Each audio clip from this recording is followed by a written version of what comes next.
Hello children, today we're out in this wooded area in southeast Florida that is quite moist, has some nice trees, as well as some cool cover on the ground, like leaf litter, sticks, and logs.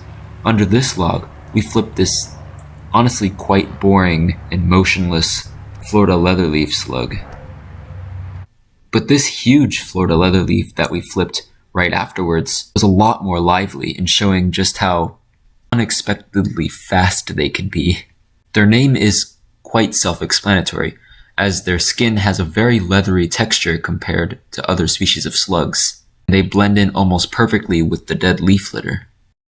While I've featured really close footage of male Carolina Spreadwings, this is my first time ever getting up close with a female, and you can see the distinctive thorax pattern with that reddish-brown notched antehumeral or shoulder stripe still holds up. However, since this is a female, she won't develop the same powdery blue color as the males would, nor will she develop the beautiful purple eyes, but it's still a really interesting looking damselfly. This was my first time ever seeing this beautiful beetle called Euphoria limbalis. It is a very close relative to the super common and abundant dark flower scarab. It's always cool to see the rarer relative. Check this out. This right here is my lifer eastern spadefoot.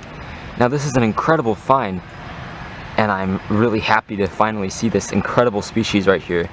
This is a very small juvenile right here. There's a couple of other small juveniles around.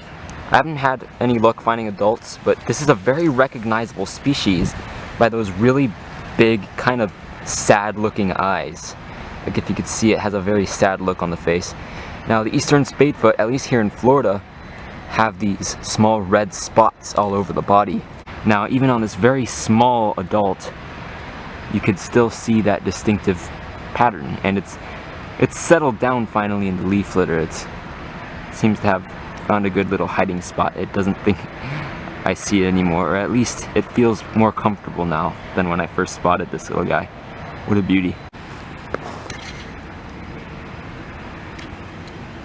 Here's another spadefoot right here. And since these are amphibians, I'm not going to hold this little guy for long, but just check this out.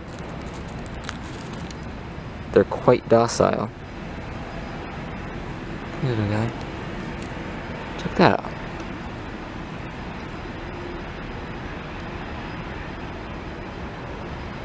What a cutie. There's a few in this little spot right now. You can see one right in the middle just jumped.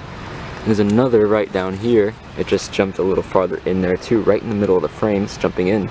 Now, I have a feeling that there's so many of these popping out anywhere where there's like leaf litter, because there was just a bunch of flooding, and that has probably driven a quite big brood of these frogs that are extremely rare to come across here in South Florida to come out into this little wooded area in the middle of a scrub.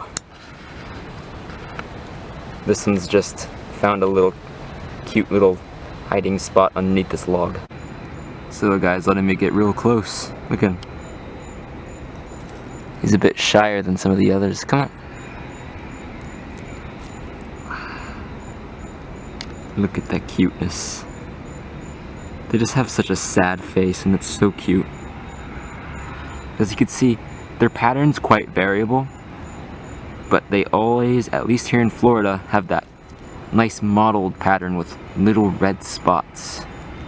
So the reason these guys are called spadefoots is, I'll see if I can pick me up real quick. The bottom of each foot, I don't know if you can see it, there's a little black bump, and that is like a spade-shaped thing that they use to dig into the ground.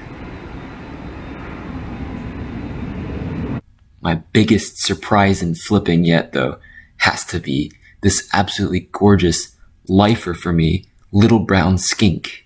Little brown skinks are some of the most common lizard species, basically from Central Florida north. But they're extremely hard to come by in South Florida because down here the woodlands start to get replaced with things like scrubs, marshes, and swamps.